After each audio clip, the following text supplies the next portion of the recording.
আজকের ভিডিওতে আমরা শিখব কিভাবে একটি রিং বা সিমপ্লেক্স মেশিনের ড্রাফট বের করতে হয়।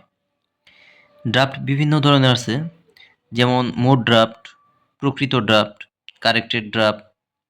তো আজকে আমরা বের করব মোড ড্রাফট, অর্থাৎ টোটাল ড্রাফট বের করব। ড্রাফটের সূত্র হচ্ছে delivery hang by feed hang.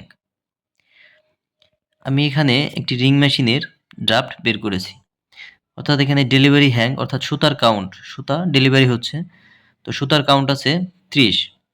R fit hang, fit করা হচ্ছে রোবিং, তো ফিট হ্যাং আছে 0.65।